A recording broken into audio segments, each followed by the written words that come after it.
A warm welcome to all. So today we are moving to discuss another important genetic disorder, that is cystic fibrosis.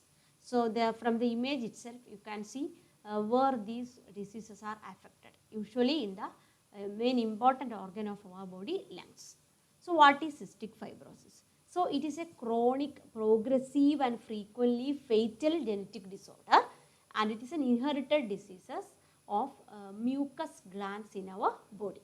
Okay, so it is a very severe, gradually the seriousness progresses and affecting the mucus gland of our body. Okay, and it affects, mainly it affects respiratory and digestive systems in children and also in young adults. Okay, so from the digestive system and also to the respiratory system, these cystic fibrosis affected mucus glands. Okay, and sweat glands as well as reproductive system, especially in male, also this problem you can see, and it is those people who are affected with cystic fibrosis will live only up to 30 years. So their lifespan is only up to 30 years. So from that you can see how much serious that this disease was. Okay, so let us move on to detail about cystic fibrosis. So you can see cystic fibrosis is actually an alteration in a particular gene known as CFTR gene, and the parents, if the parents who are carrier of this gene, that is CF gene with a mutation, carrier parents, the chances are 25%, that is carriers and non-carriers will be there, and one affected with cystic fibrosis. Okay, so this is the chance diagram pedigree you can see. So this is an already told you, this is a genetic disorder, and this disorder is mainly due to an autosomal recessive disorder. An autosomal recessive disorder caused by mutation in the CFTR. What is CFTR? Cystic fibrosis transmembrane conductance regulator.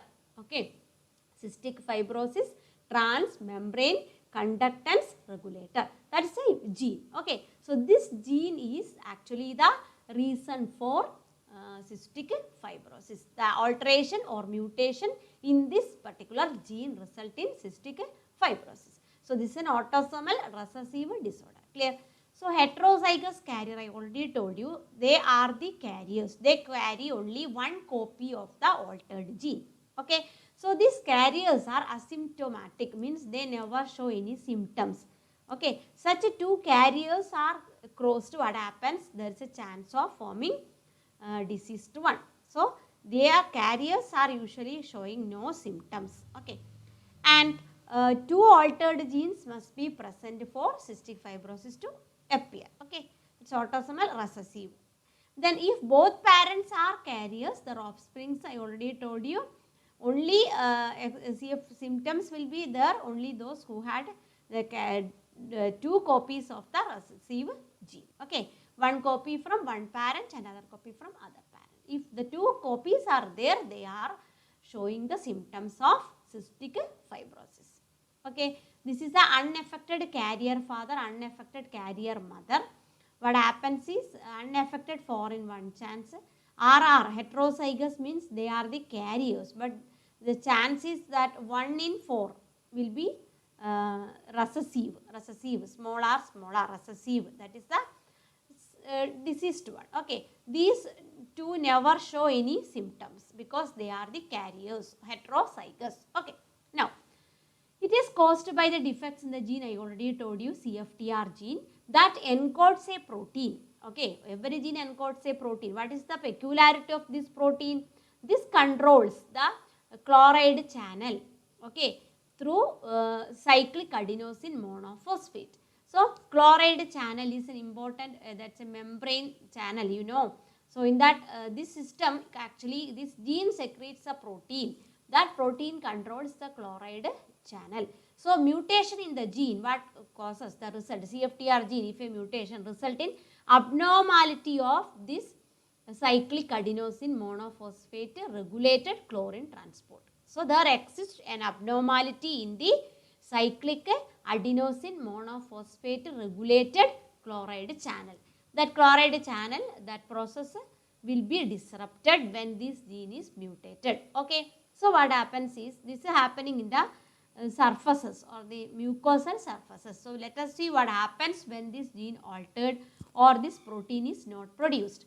Okay, so defective gene or mutated gene result in a decreased secretion of chloride and thereby an increased reabsorption of sodium and water take place in the epithelial cell. Okay, so chloride channel not working properly means decreased secretion of chloride, but at the same time there is a reabsorption of sodium and water across the epithelial cell. So this happening, what happens is, due to the reduced height of epithelial lining, decreased dehydration of mucus result, and this mucus will be, that time this mucus will be more stickier to the pathogens like bacteria and etc. So infections occur, result in inflammation. Okay, so when this chloride channel not working properly, what happens is epithelial lining become that hydrated, decreased hydration, or means decreased hydration of mucus take place, and what happens is that become accumulated there and more stickier, it attracts the microbes. Okay, so result in viscid secretions in the respiratory tract, where you can see the mucus glands like respiratory tract, pancreas, gastrointestinal tract, sweat glands, etc. Other exocrine tissues, all these this type of thickened secretions will be there. Okay, so that is the anomaly, that is the pathology. Okay, now what about the genetics? You can see the gene of this gene, that CFTR gene is located, there is abnormalities in the CFTR gene located in chromosome 7. Okay, so chromosome 7 is actually affecting. So 1 in 3000 live birth in North America and Northern Europe, a particular group of tribes. And also another statistics is 1 in 17,000 in the African Americans and 1 in 90,000 in the Hawaiian Asians. This is the frequency of the disease. This is a chromosome 7. See, you can see chromosome 7. This gene is located, CFTR gene. This is of size 230 kb. Okay, CFTR gene located, and this is the functions, how it working, and it's the genes MSD1 and MSD2 transmembrane regions where it is present. It is in the Q arm, you know, P arm and Q arm. Okay, band number 31. Okay. Then its most common mutation occur in the 70% cystic fibrosis is due to the mutation in the chromosome. 3 base pair deletion occurring. So 3 base pair deletion occur due to mutation and the absence of phenylalanine at the position 508. Okay, so that is the region of CFTR. Okay, so deletion occur at least 508. The phenylalanine, that is a position of 508, it's absent. So 3 base pair become completely deleted. So that controls the amino acid, that code controls the amino acid, phenylalanine, that will completely go. Okay, so large number of relatively uncommon mutations will be happening, and it is difficult to diagnose the heterozygote. You know, I told you heterozygotes are asymptomatic, so difficult to diagnose heterozygote, and no simple measurement is available for heterozygote detection. So you cannot predict it early by detection. Okay, then this protein is actually, CFTR protein is a polypeptide chain of more than 1000 amino acid units. Okay, and it is cyclic AMP regulated chloride channel that already we discussed, and this is the what is happening here.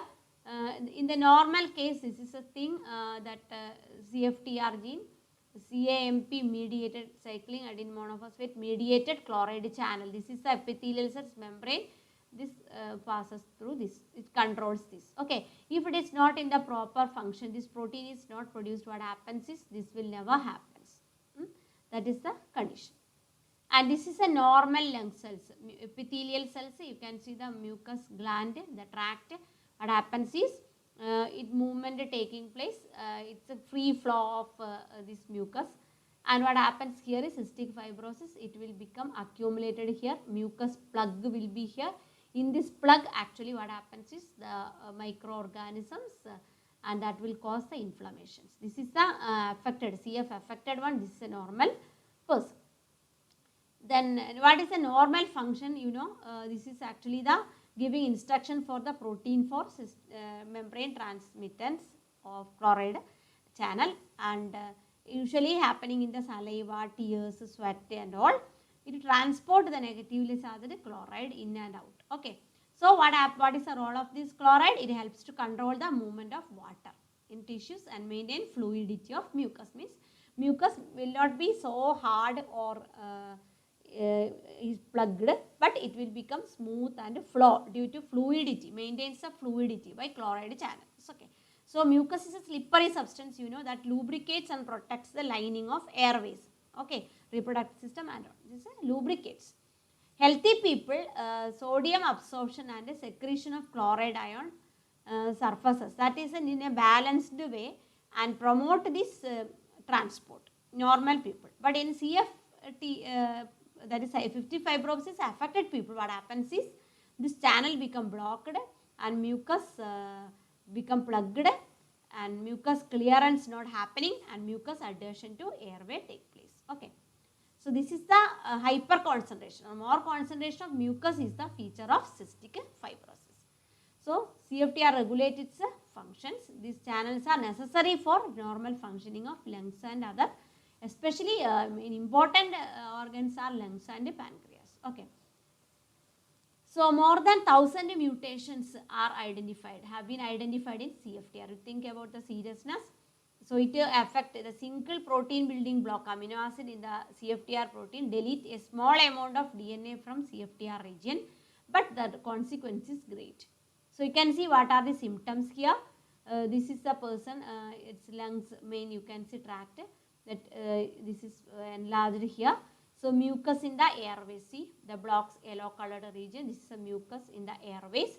Then see the lungs, you can see mucus in the stomach also, pancreas also, small intestine also. All these parts are affected due to this cystic fibrosis. Salivary glands also, tears also. Okay, all these glands are having a mucus for the free flow of mucus.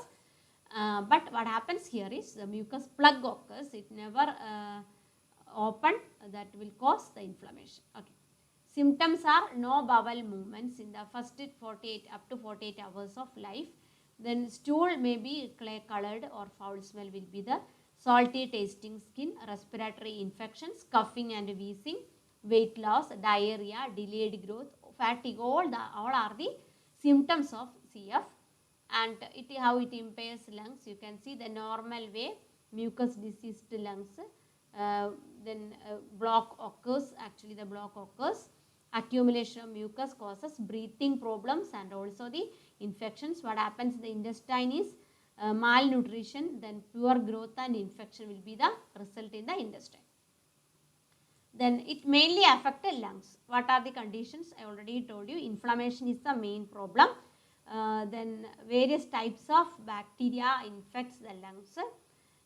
And bacterial flora you can see they are accumulated in the lungs.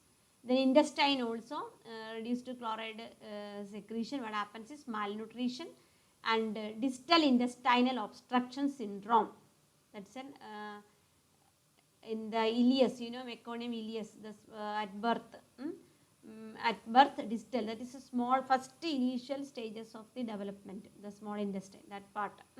And it calls distal intestinal obstruction syndrome. Okay. And also various pathological disorders also occur. Pancreatic insufficiency and decreases the absorption of intestinal contents. So proper digestion never take place and also associated with so many inflammations. Pancreas, what happens is the normal digestion, stomach acid is neutralized, the stomach acid is neutralized by pancreatic juice, that is bicarbonate. So it maintains the pH balanced, but reduced bicarbonate secretion due to this cystic fibrosis, this mucus, it results in abnormality, and also it affects the digestion and pancreatic enzymes cannot work in their optimal pH. So pancreas also affected. Then reduction in water content and secretions. Then an auto digestion of the pancreas leads to pancreatitis. Most patients of CF have pancreatic enzyme insufficiency. Okay, so also cause auto digestion of pancreas, that is pancreatitis. Then another important organ affecting is liver. Liver having biliary ducts, you know. So reduced secretion of chloride and reduction of water and chloride, increased viscosity of bile. So water secretion will reduce. So what happens is bile become more concentrated, increased viscosity. So biliary duct also will be plugged. So what happens is cirrhosis, esophageal varices and splenomegaly, that's enlargement of the spleen, and hyperplanism, etc. may also affected. Okay. Then gallstones are more prevalent in patients with cystic fibrosis, you know, gallstones, and also abnormal mucin in the gallbladder, malabsorption of bile acids, etc. Okay. So bile glands or bile duct is also blocked and proper secretion not taking place. It's affected digestion, it results in cirrhosis, it causes gallstones, etc. Then men with cystic fibrosis is unable to father a child because infertile. You know, sperm is produced in a mucus that carries sperm, that vast difference, you know, that the tubes, they are blocked and not developed properly. So infertility is common feature those who have cystic fibrosis. Then how can you prevent this? Actually no way to prevent, no pre-detection for heterozygous parents. So detect the gene between 60 and 90% percentage screening of family members. So their gene should be screened. That's only the method. So in this session we studied the cystic fibrosis, very simple one. So just remember what is the main part affecting is those organs with the glands and also secretions, especially lungs, digestive system, that is respiratory tract, digestive system. In the digestive system, liver, pancreas main, then that bile ducts also, then some sweat glands, etc. also affecting. Respiratory tract is very important. What is happening actually is the autosomal recessive disorder, mainly due to mutation in the CFTR gene. What is the function of CFTR gene? Also you have to study, and chromosome number where it is affecting, and the percentage, only 25% from when both parents are carriers, 25% of the offsprings of the result can cause cystic fibrosis. Okay, so symptoms and also the genetics of cystic fibrosis. So that's all for today's class. So have a nice day.